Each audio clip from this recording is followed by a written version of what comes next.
listening to Have You Ever Wondered? It is Friday, July 1st, 2022. I'm Chloe, and the title of today's episode is Travel Advisory.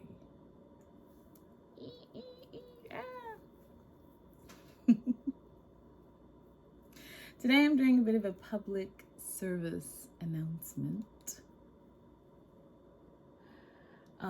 Although I've been Eastern bound for the last few weeks getting some things done, I've also been traveling a lot the last 7 or 8 months, which has helped me to be more attuned to the state of travel, especially air travel. And in the Northern Hemisphere, the fact that it is the warmest season that it will be all year, and the fact that most kids are out of school, and the fact that everyone's been housebound for 2.5 years or so means that a lot of people are going to be doing some revenge traveling. It started in the spring, but it only seems to be getting worse week by week. These flight delays and cancellations. Why? Well, primarily it's a staffing shortage issue. When the pandemic started and no one was going anywhere, pretty much everything that was related to the travel and hospitality industries had to take a hard left because they had almost no need for their employees. And although I hate that so many people lost their jobs, I also understand that if there's no work for the people to do, then it makes sense to send them home. Especially at the time when being home was the safest place that any of us could be. What doesn't make sense to me is why they have not been following the trends over the last 9 to 12 months to recognize that both domestically and internationally, travel has been steadily increasing. As vaccination rates rose, as people got more comfortable and more aware of how to deal with moving through the world while battling this virus, and then, as I said, up here, as it got warmer and warmer.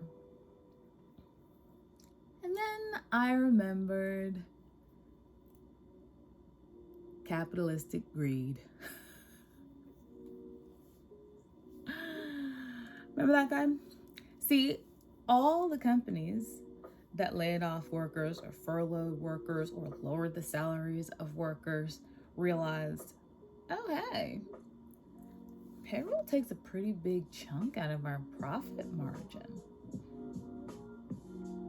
If we have fewer people to pay, then we get to keep more of the money for ourselves. Let's wait as long as possible to restaff and see what happens.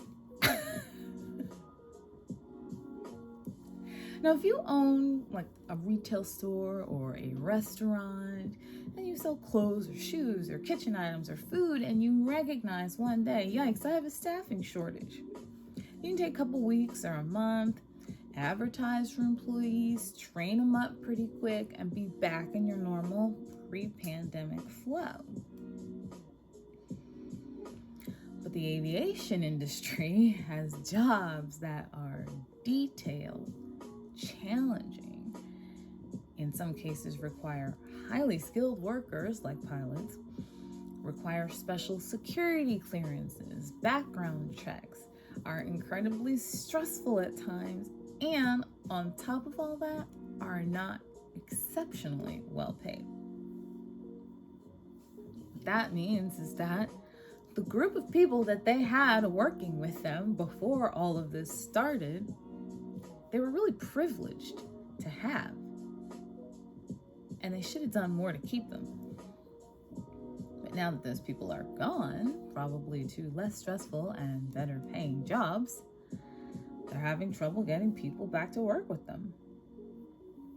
Now, pilots were in short order before 2020, and additionally, it's flight attendants, mechanics, gate check personnel, baggage handlers, pretty much every single part of the industry that requires people for it to run properly is missing a percentage of people that would help it to run optimally.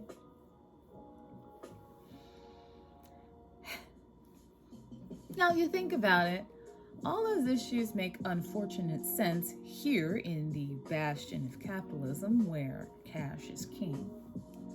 But what about internationally? Oh, don't you worry. Europe is having these issues too. I didn't delve into Asia, but say in London, there's stacks of bags of no one to process or handle them.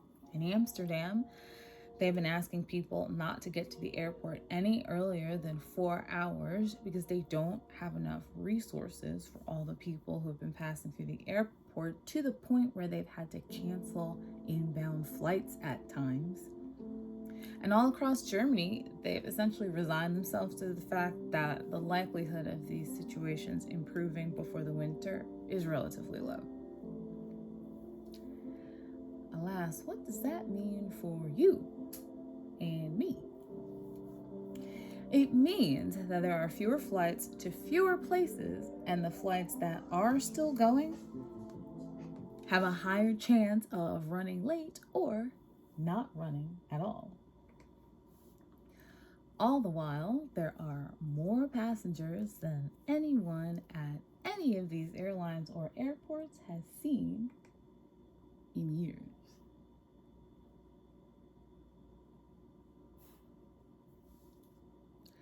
So what's there to do?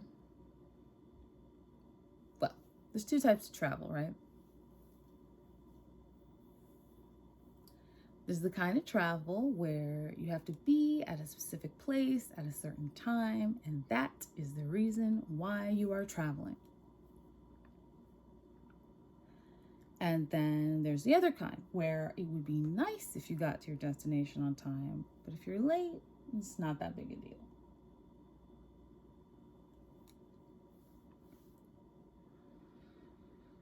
If your travel can be described as the former, then the first suggestion that experts have for you is to give yourself an extra day to get there, which makes sense if you can swing it. The second suggestion that I came across, though, while reading up on all of this, is to buy 2 tickets on 2 different airlines for the same day, and to make sure that the second one is refundable, although really, maybe you should make both of them refundable with this plan, and then basically go with whichever one is ready to leave first and cancel the other one. Now, I found that kind of amusing because although when people fly, it does put them in a global class of people that has at least several $100s of cash or credit at their disposal at the time, asking someone to double their airfare costs while they wait for the refund of whichever flight they didn't take, while also remembering in transit to cancel 1 or more flights lest they be charged for both, is again putting the responsibility to deal with the issue on the wrong people. As passengers and customers, we should not be being penalized for these people not operating their businesses properly. But if you're going somewhere in the next 3 to 6 months, there's not really anything you can do about it. Now, another tip I read is that if it's gonna take you less than 8 hours on ground transportation to get where you're going, consider doing that instead. Now, I might be up for a train ride. And sometimes you can have better luck and less hassle at smaller airports, especially in Europe. I discovered that Munich, Zurich, and Vienna have all been pretty reliable recently, at which point when you arrived in those places, you could switch to ground transportation to finish the rest of your trip.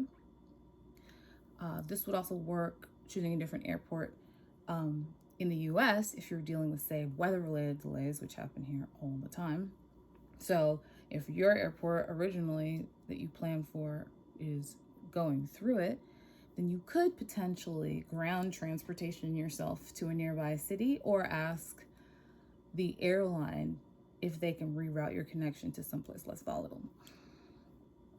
And then, of course, there's the more standard suggestions of like packing light so you can keep everything with you. That one's my personal favorite. I almost never travel with anything larger than a personal item, which you may have heard back when we did the travel essentials episodes. So yeah, I don't even take a full carry-on. I just bring the kind of bag that fits underneath the seat in front of you.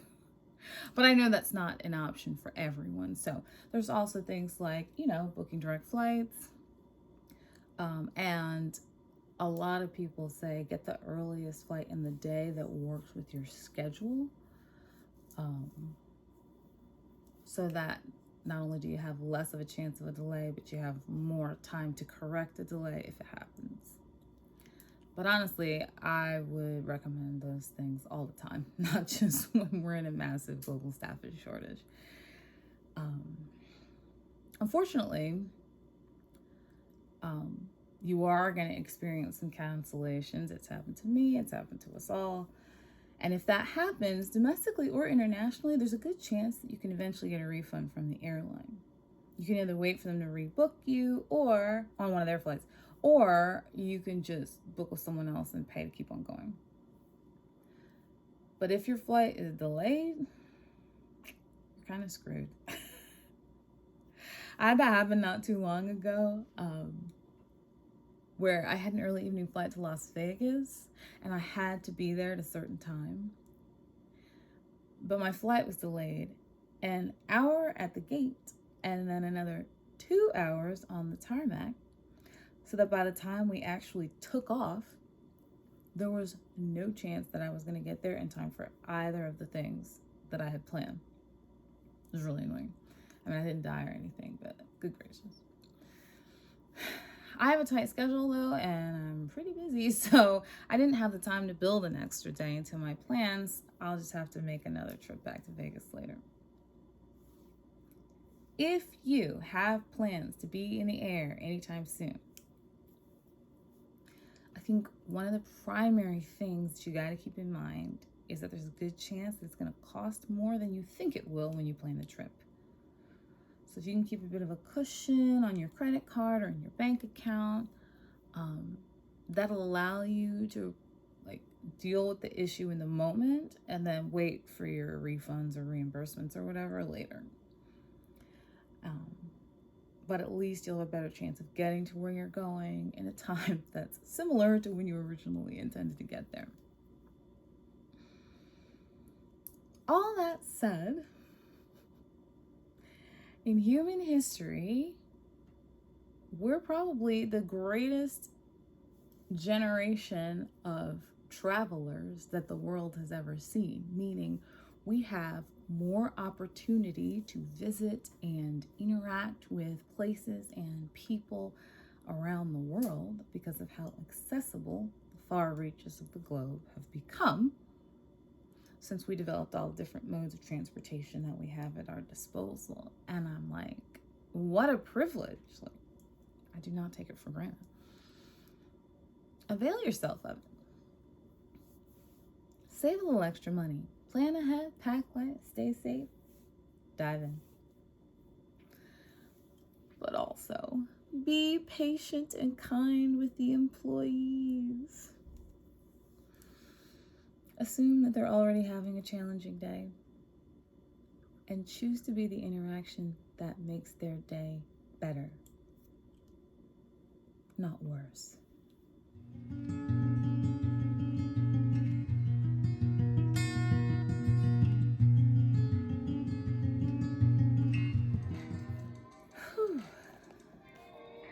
Sorry for that delay.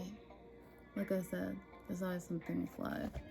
I'm having a little speaker issue back here, which is why that took a little longer than normal, but we're back for poetry time.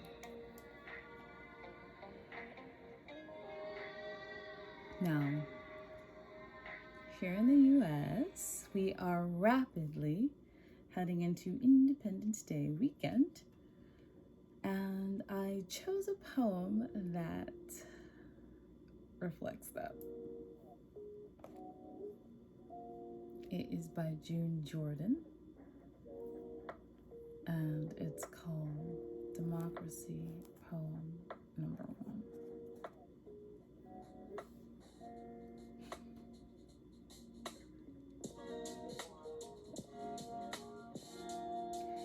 Tell them that I stood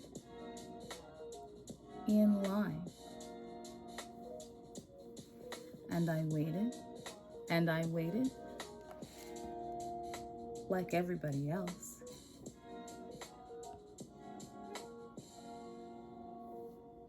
But I never got called.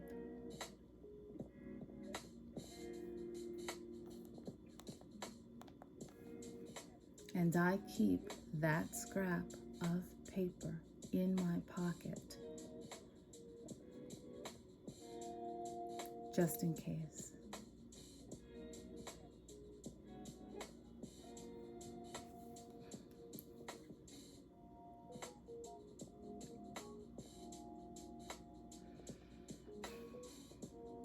Thanks for hanging out during another week of shows with me. Whew. I gotta tell you, I had a pretty serious, I think potentially weather-induced headache last night, and I was not sure how I was gonna go today, but I feel a lot better now. Monday is officially the holiday, but I plan to be here anyway. My body is officially used to getting up this early, so we might as well go with it. But if you miss Monday's episode because you're sleeping in or chilling out or whatever, I will leave it up an extra day to allow people to get back into their normal routine. So, if you're in America, have a fun and safe holiday. Have an awesome weekend if you are not. Either way, see some fireworks. Yay, fireworks. I love fireworks.